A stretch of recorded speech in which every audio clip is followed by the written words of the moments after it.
Pour la plupart des personnes travaillant dans le quartier financier de San Francisco, le lundi matin était déprimant.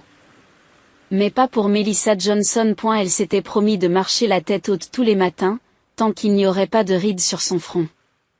Regardant son reflet sur l'écran de l'ordinateur, elle respire profondément. Aujourd'hui était un jour spécial. Et la bague de fiançailles de James, son petit ami depuis 3 ans, scintillait à l'annulaire de sa main gauche. Melissa sourit doucement en appelant sa mère. Maman, j'ai quelque chose d'important à te dire. La voix de Barbara, sa mère, était toujours un peu tendue, comme si elle craignait que quelqu'un ne l'entende. Je suis très occupée en ce moment. Je suis débordée par la préparation de la garden party de Victoria Hilton. Tu sais que Victoria est la femme la plus influente de la ville. Melissa ferme tranquillement les yeux. Bien sûr qu'elle le savait. Sa mère prononçait ces mots, femme la plus influente. Au moins une fois par semaine. Il ne s'agissait pas de pouvoir ou de richesse. C'était simplement une phrase qui reflétait le statut social imaginaire de Barbara. Je comprends.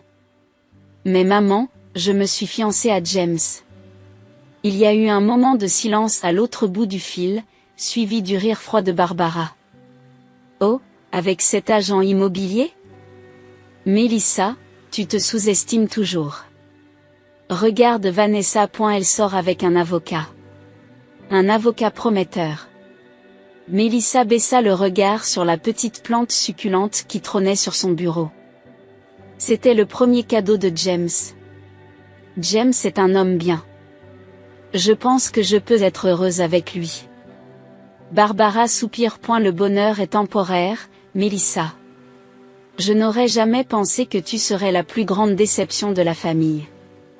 Mais bon, c'est ton choix. Après avoir raccroché, Melissa sent quelque chose se resserrer dans sa poitrine. Elle a toujours été critiquée. On lui a toujours dit qu'elle n'était pas assez bien.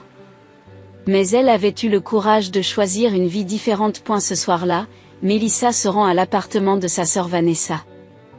La vue depuis le dernier étage de la tour est à couper le souffle, mais l'expression froide de sa sœur gèle l'air de la pièce. Fiancée? Avec lui, dit Vanessa en inclinant son verre de vin. Tu n'as vraiment aucune ambition. Melissa s'assit sur le canapé et contempla l'étagère décorée de photos de sa nièce, Sarah. J'aime James. Dit Vanessa en riant. L'amour, c'est juste de la chimie cérébrale.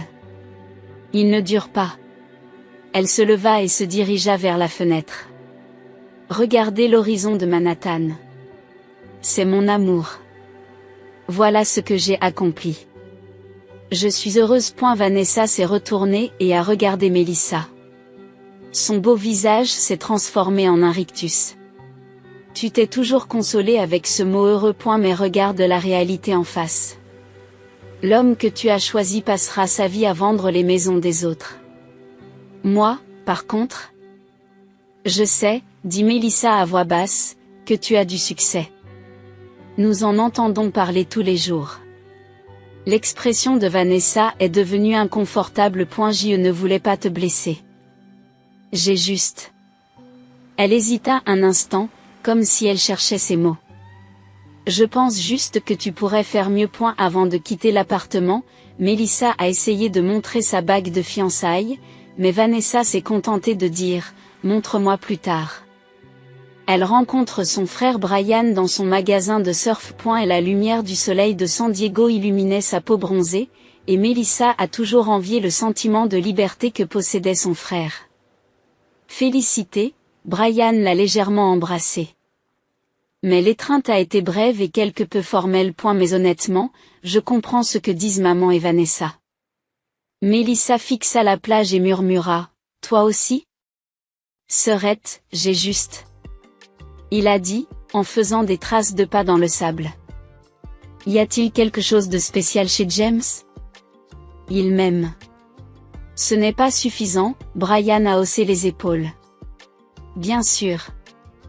Mais nous sommes les Johnson. Nous devrions viser plus haut. Melissa sourit amèrement aux paroles de son frère. Le terme les Johnson sonnait comme s'il s'agissait d'une famille royale. Sa famille n'appartenait qu'à la classe moyenne, mais les ambitions sociales de Barbara avaient imprégné ses enfants. Alors qu'elle se préparait pour le mariage, Melissa eut l'occasion de rencontrer les parents de James. Ils l'accueillent chaleureusement. En particulier Abigail, la mère de James, qui l'embrassa avec une chaleur que Melissa n'avait jamais ressentie de la part de sa propre mère. Je suis contente que tu aies choisi James, dit Abigail avec un sourire tranquille. Ce soir-là, dans sa chambre d'hôtel, Melissa regarde sa bague de fiançailles et pleure. Pourquoi sa famille ne pouvait-elle pas être heureuse pour elle? Pourquoi ses choix étaient-ils toujours jugés insuffisants?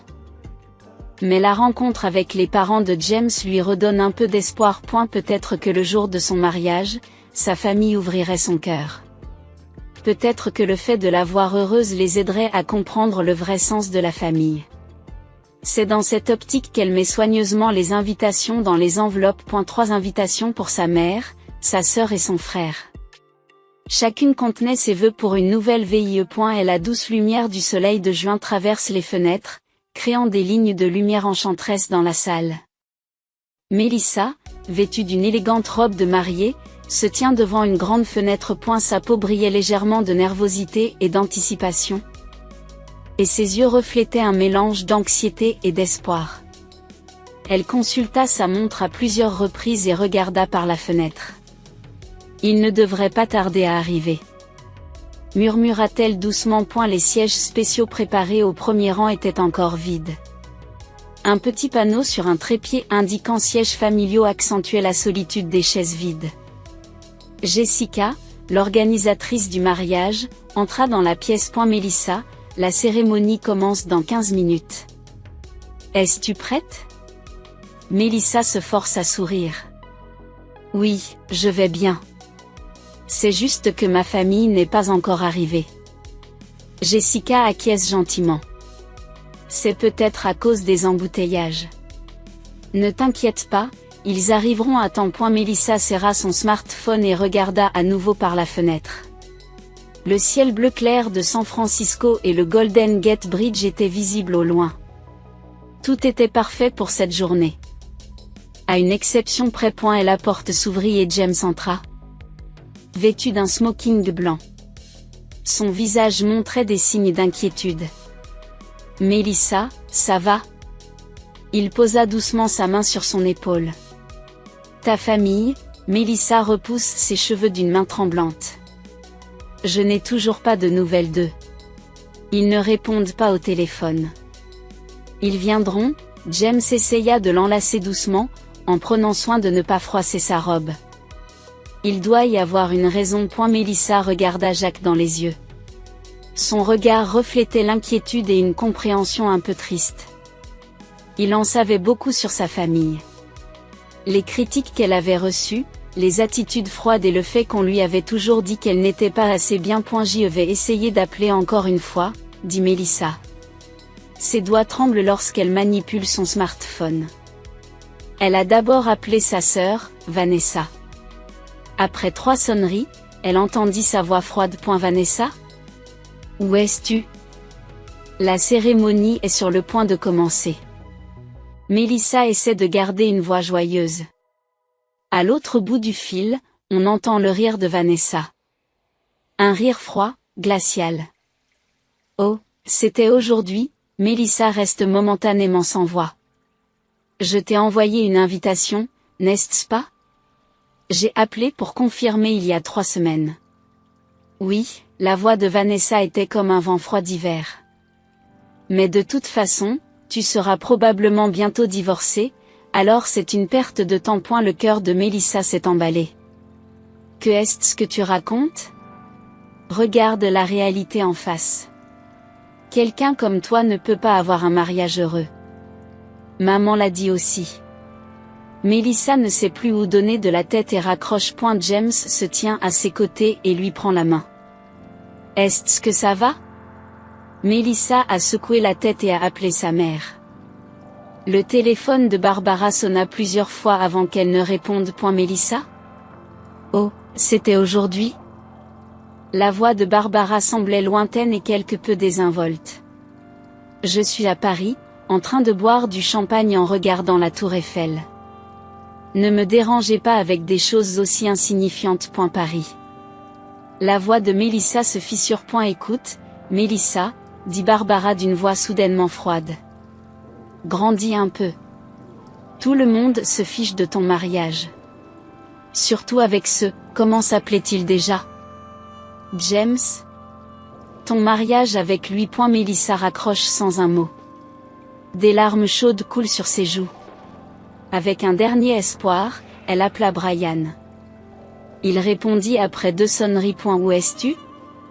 La cérémonie va commencer. Je suis désolée. La voix de Brian était teintée de regret, mais elle restait froide.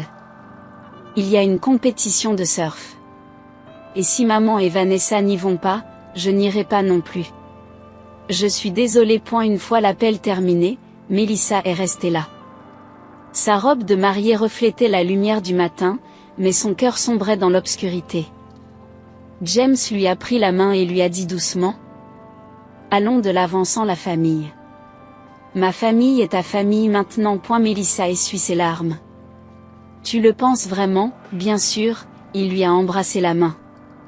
Aujourd'hui, c'est le début d'un nouveau départ. Laissons-le passer derrière nous. Et la cérémonie a commencé comme prévu. Mélissa descendit l'allée, escortée par le père de James. Elle regarde l'assistance. Il y avait beaucoup de visages, la famille de James, ses amis et ses quelques amis. Mais les visages qu'elle souhaitait le plus voir n'étaient pas là. Après l'échange des vœux, Robert, le père de Jacques, se leva soudain. C'était un homme grand et digne. À partir d'aujourd'hui, Mélissa est un membre précieux de notre famille, dit sa voix dans toute la salle. À eu nom de la famille Hamilton, ceux qui l'ont blessé en subiront les conséquences. Mélissa le regarda avec surprise. La famille Hamilton? À ce moment-là, James lui chuchote à l'oreille: je ne te l'ai pas dit. Mais mon père est le PDG des entreprises Hamilton. Je suis également appelé à occuper un poste important au sein de l'entreprise. Mélissa sursaute. Les entreprises Hamilton. L'une des plus grandes entreprises américaines. Plusieurs points ont commencé à se connecter dans son esprit. Les disparitions occasionnelles de James pour de longs voyages d'affaires, son attitude sophistiquée et la raison pour laquelle il n'a jamais posé de questions sur sa famille. Pourquoi ne m'as-tu rien dit? Demanda doucement Mélissa. Je voulais te protéger, répondit James à voix basse. Je voulais m'assurer que tu m'aimes pour ce que je suis, pas pour mon nom ou mon statut. Et la mère de James l'a prise dans ses bras. Tu as de la valeur. Ceux qui t'ont abandonné finiront par le regretter. À la fin de la cérémonie, Mélissa et James ont échangé un baiser d'engagement. L'assistance applaudit chaleureusement. Mélissa dit d'un air déterminé: James, je suis si heureuse de t'avoir rencontré. Faisons en sorte que notre nouvelle vie soit la meilleure possible. James a souri. J'ai vu clairement aujourd'hui quel genre de personnes sont les membres de ta famille. Je ne les laisserai plus te faire du mal. Au milieu des larmes et des rires dans les bras de Jacques, Mélissa murmura: le début de ma nouvelle vie est le début d'une petite revanche sur ma famille. Une flamme de détermination brûlait dans ses yeux. 6 mois se sont écoulés. Dans son bureau au dernier étage de la Hamilton Tower, l'un des gratte-ciels les plus impressionnants de San Francisco, Mélissa regardait par la fenêtre. La ville entière semble s'étaler à ses pieds. En 6 mois, sa vie a complètement changé. Autrefois employée dans une société immobilière de taille moyenne, elle était aujourd'hui responsable des relations publiques de Hamilton Enterprises. Une jeune assistante entre dans son bureau. Nous sommes prêts pour l'entretien. Mélissa respire profondément et vérifie son apparence dans la vitre. Un chemisier en soie et une jupe parfaitement ajustée. Ses cheveux sont élégamment coiffés et ses bagues sont modestes mais luxueuses. Elle se sourit à elle-même. Elle se sourit à elle-même. Allons-y. À eu premier étage de la tour Hamilton, une équipe de journalistes locaux attend. Lorsque Mélissa sort de l'ascenseur, le caméraman et l'équipe se tournent vers elle. Elle s'approche d'eux d'un pas assuré qu'elle n'aurait jamais imaginé possible auparavant. Merci de nous avoir accordé du temps aujourd'hui. Une journaliste tend la main à Mélissa. Pour notre reportage sur la communauté. Nous aimerions connaître les activités de contribution sociale de Hamilton Enterprises. Mélissa a souri gracieusement. Merci de m'avoir invité. Elles ont été guidées vers un salon magnifiquement meublé dans le bâtiment. La caméra a commencé à tourner et l'interview a débuté. En tant que Madame Hamilton et visage de l'entreprise, veuillez nous parler de votre contribution à la communauté, lui a demandé le journaliste. Mélissa a répondu avec une expression sereine. J'ai eu la chance d'avoir un mari merveilleux et une nouvelle famille. La vie prend des tournants inattendus. Je suis particulièrement reconnaissante à ceux qui m'ont appris ce que signifie une vraie famille. Elle a souri à la caméra. Il y avait une force cachée dans ce sourire. Chez Hamilton Enterprises. Nous avons lancé un nouveau programme de soutien aux familles. Il s'agit d'un fonds spécialement destiné à soutenir les personnes victimes de violences psychologiques ou de négligence. La famille ne se limite pas aux liens du sang. Il s'agit de relations où les gens se respectent et s'apprécient mutuellement.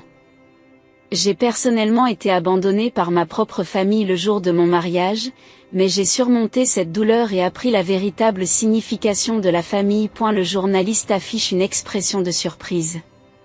Cela a dû être une expérience difficile. Mélissa acquiesce doucement. C'était certainement douloureux. Mais cela m'a donné de la force. Maintenant, je veux donner du pouvoir à d'autres personnes qui ont vécu des expériences similaires. L'interview s'est poursuivie pendant 30 minutes, Mélissa parlant calmement des contributions sociales de l'entreprise et de ses propres expériences. Lorsque la caméra s'est arrêtée, le journaliste s'est approché d'elle. Merci beaucoup pour votre merveilleuse histoire. Votre histoire va inspirer beaucoup de gens, dit Mélissa en lui tendant la main. Mélissa lui a tendu la main. Je serais heureuse de pouvoir aider ne serait-ce qu'une seule personne. De retour au bureau, James l'attend. Il sourit fièrement en la voyant. Tu as été magnifique, Mélissa, lui dit-il en l'embrassant. Comment s'est passé l'entretien? Plus facile que je ne l'espérais, sourit Mélissa dans ses bras. Où en sont les préparatifs de la campagne sur les réseaux sociaux? James acquiesce. Tout est en bonne voie. Nous prévoyons de commencer demain. Nous partagerons des photos de votre mariage et des messages sur les liens familiaux, y compris des photos d'un mariage où aucune famille n'est venue. Mélissa le regarde. Si c'est ce que tu veux, répondit Jacques avec un air sérieux. Mais si c'est trop douloureux, Mélissa secoua la tête. Non, c'est important. En partageant la vérité, nous pouvons donner de l'espoir à d'autres personnes qui éprouvent des sentiments similaires. Le lendemain, Hamilton Enterprises a lancé une grande campagne sur les réseaux sociaux. En plus des photos du mariage de Mélissa et James, ils ont partagé un message sur ce que signifie une vraie famille. Ce message précisait notamment que la famille de Mélissa n'avait pas assisté au mariage. La campagne a suscité de nombreuses réactions, beaucoup de gens ayant de l'empathie pour l'expérience de Mélissa. Son interview a été diffusée dans tout le pays, et sa présence ainsi que son statut d'épouse d'un cadre d'entreprise ont été largement connus. Son histoire a fait l'objet de reportages dans tout le pays, suscitant des discussions sur la signification de la famille. Pendant ce temps, les critiques se multiplient à l'encontre de sa véritable famille. Un matin, Mélissa reçoit un courriel à son bureau. Elle a sursauté en voyant le nom de l'expéditeur. Il s'agissait de Vanessa. Chère Mélissa, j'ai vu vos nouvelles récemment. Je ne savais pas que tu occupais un tel poste. Pourquoi ne pas me l'avoir dit? Je suis désolée pour ce jour-là. J'avais vraiment l'intention de venir. Mais j'avais une réunion importante ce jour-là. Comment allez-vous? J'ai hâte d'avoir de vos nouvelles. Vanessa. Mélissa a lu l'email 2 fois. Puis elle rit doucement. Un mensonge. Le jour de son mariage, Vanessa lui avait dit, de toute façon, tu seras probablement bientôt divorcée. Elle a décidé de ne pas répondre. Et la semaine suivante, Mélissa a reçu un appel d'une amie. Mélissa, tu ne vas pas le croire. J'ai entendu dire que ta mère s'était progressivement éloignée de ses amis depuis son retour de Paris. Tout le monde lui demande, j'ai vu ta fille à la télé. La femme d'un chef d'entreprise. C'est vrai que vous n'êtes pas allé au mariage? Mélissa n'a rien dit. Elle sentait juste une petite satisfaction se répandre dans sa poitrine. À peu près à la même époque, Vanessa a commencé à être interrogée à plusieurs reprises par les clients de la boutique haut de gamme où elle travaillait. Était-ce vous la sœur de cette femme d'Hamilton? Pourquoi n'était-ce-vous pas allée au mariage? Peu à peu, le nombre de clients a diminué et elle a commencé à recevoir des regards froids de la part du directeur du magasin. Des changements sont également intervenus chez son frère Brian. La marque de surf avec laquelle il avait un contrat de sponsoring l'a soudainement interrompu. On lui a dit que nous ne pouvions pas faire affaire avec des sociétés associées à Hamilton Enterprises. Barbara n'a plus été invitée à des réunions sociales. Vanessa a perdu son emploi et Brian a perdu ses sponsors. Tous les trois se trouvent dans une situation financière et sociale difficile. Un soir, le smartphone de Mélissa sonne. Le nom de Vanessa apparaît à l'écran. Mélissa hésite un instant, mais répond à l'appel. Mélissa? La voix de Vanessa n'avait plus sa froideur d'antan. Elle était plutôt anxieuse. J'y vu à la télé récemment. Vous êtes formidable. Au fait, Mélissa l'a interrompu. Vous pensiez que mon mariage serait une perte de temps parce que je serais probablement bientôt divorcée, n'est-ce pas? Malheureusement, je vis un mariage heureux. Tu as besoin de quelque chose? Non, je voulais juste voir comment allait ma sœur. Vanessa a essayé de se couvrir. C'est vrai? Ou bien y a-t-il quelque chose que vous voulez obtenir de Madame Hamilton? Demande calmement Mélissa. Vanessa s'est tue et a raccroché. Mélissa posa son smartphone et regarda par la fenêtre. L'horizon de San Francisco, qui se reflétait dans ses yeux, était le même qu'il y a 6 mois. Mais elle avait radicalement changé. Elle n'était plus une petite existence souffrant des attentes et des critiques de sa famille, elle était devenue une femme forte traçant son propre destin. James l'étreint par derrière. Pas de regret? Mélissa sourit dans ses bras. Non, pas du tout. Ce n'est pas de la vengeance, c'est de la justice.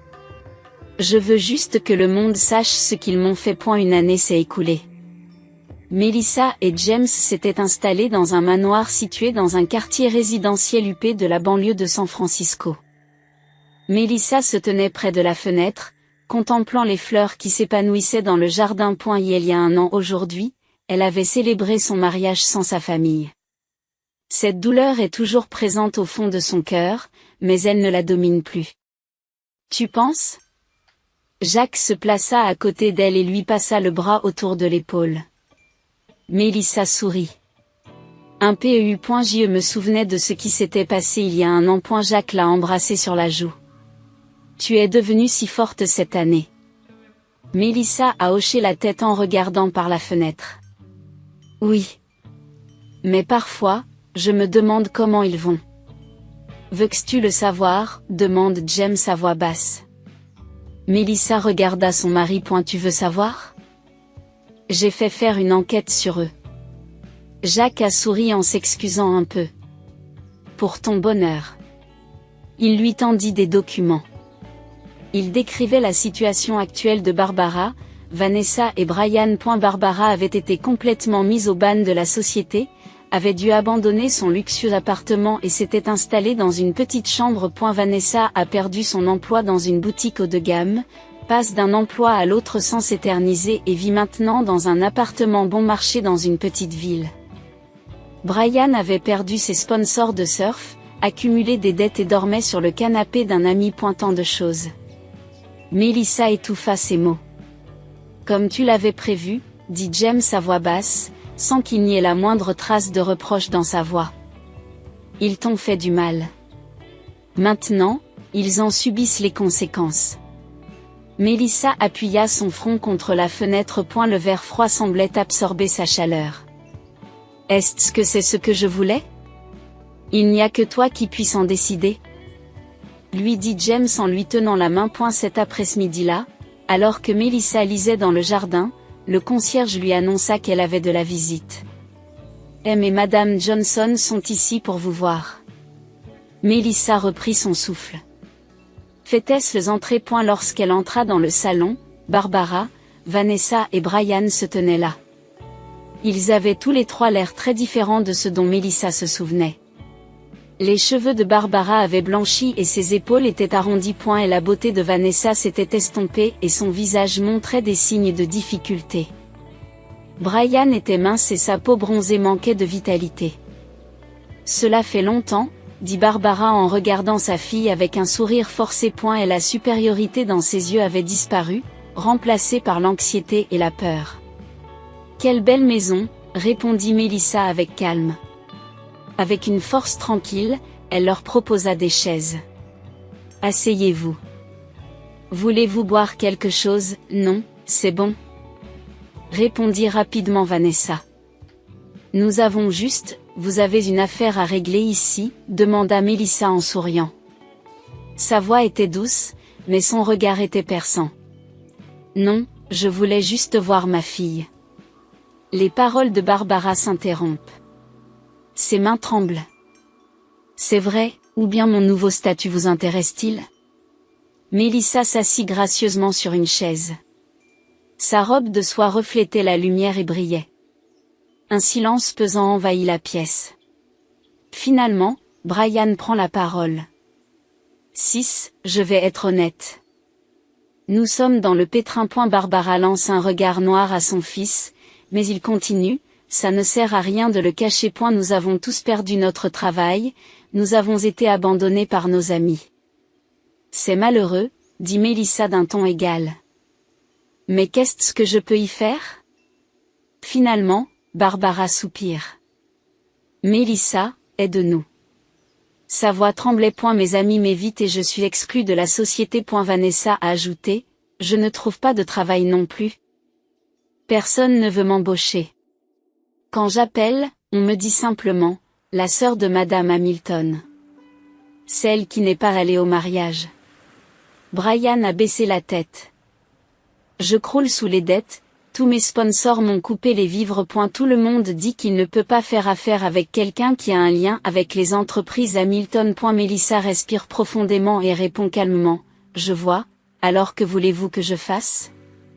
Nous voulons que vous nous aidiez grâce à votre influence, plaida Barbara. Les larmes lui montent aux yeux. Avec un seul mot de votre part, tout peut changer. Oh, n'est-ce pas toi qui m'as dit de ne pas m'ennuyer avec des choses aussi insignifiantes?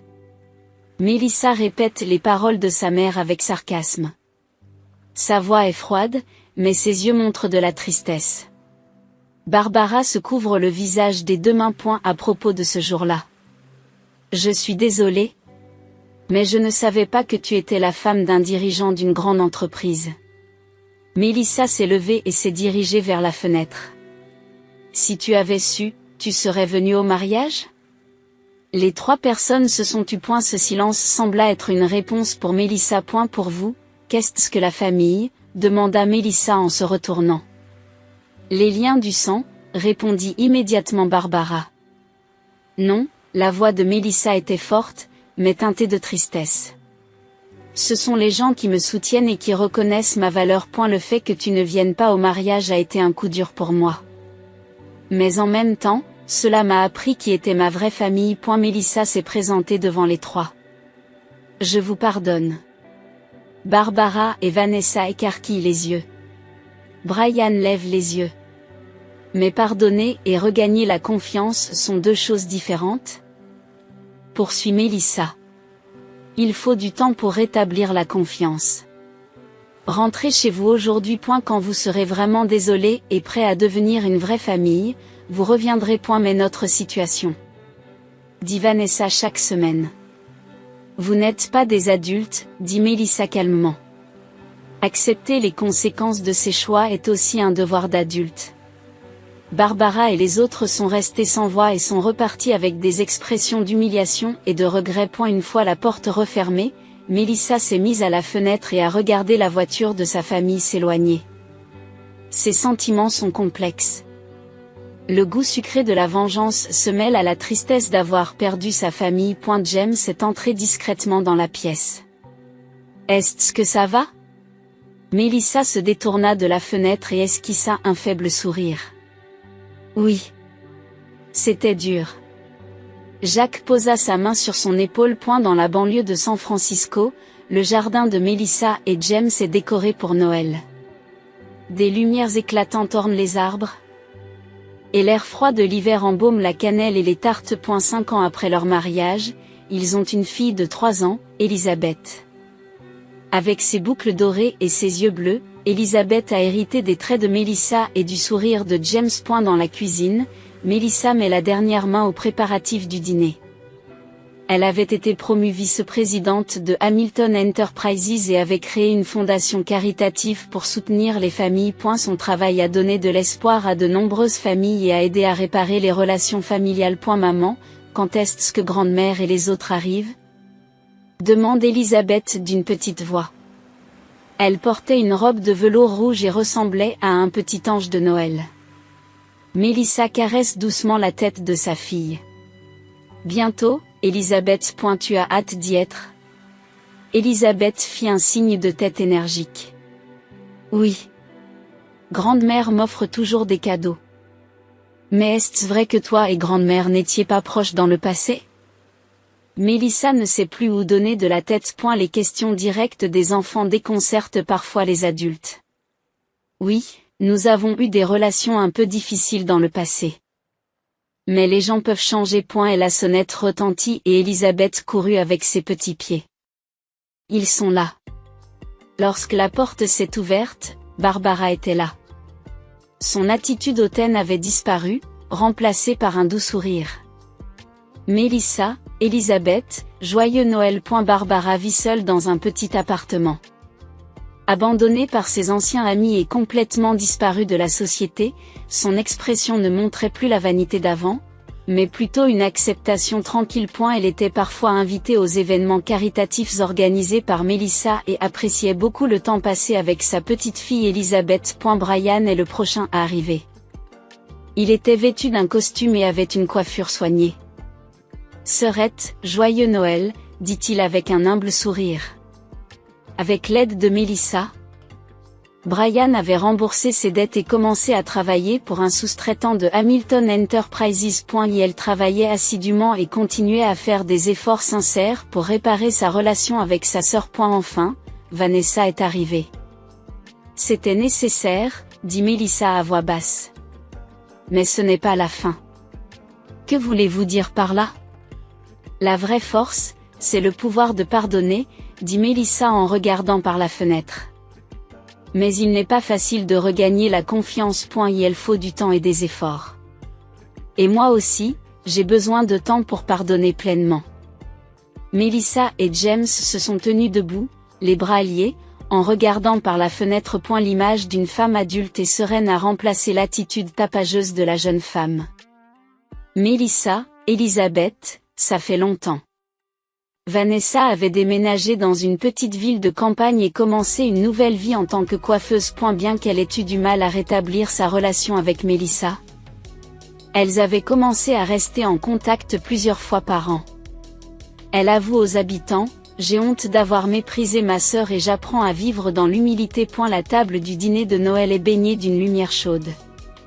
Cependant, une légère tension flotte dans l'air. La conversation était polie, mais pas sincère. Vers la fin du repas, Barbara s'est soudain levée. Ses mains tremblent légèrement, mais sa voix est ferme. Mélissa, je veux m'excuser auprès de toi. J'ai été une très mauvaise mère. Je n'ai pas su reconnaître ta valeur et je t'ai fait du mal. Mais tu es devenue une bien meilleure personne que moi. Tu n'as pas à me pardonner. Je veux juste que tu saches que je suis fière de toi. La pièce est devenue silencieuse. Jacques et Elisabeth regardent Mélissa. Mélissa prit la main de sa mère et la serra doucement. Maman, nous ne pouvons pas changer le passé. Mais nous pouvons créer l'avenir. Elisabeth n'a qu'une seule grand-mère. Créons ensemble une nouvelle histoire familiale. Tard dans la nuit, après le départ de tout le monde, Mélissa écrivait son journal dans le bureau. Le jour de mon mariage, où ma famille n'est pas venue, a été l'une des expériences les plus douloureuses de ma vie.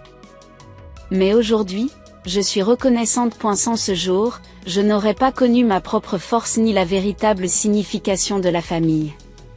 J'ai appris que le pardon remplit finalement le cœur plus que la vengeance. Et surtout, que ma valeur n'est pas déterminée par les autres. Mélissa sourit en regardant le coucher de soleil visible par la fenêtre. Ma famille n'a pas assisté à mon mariage, mais au final, nous avons tous réussi à tisser de nouveaux liens.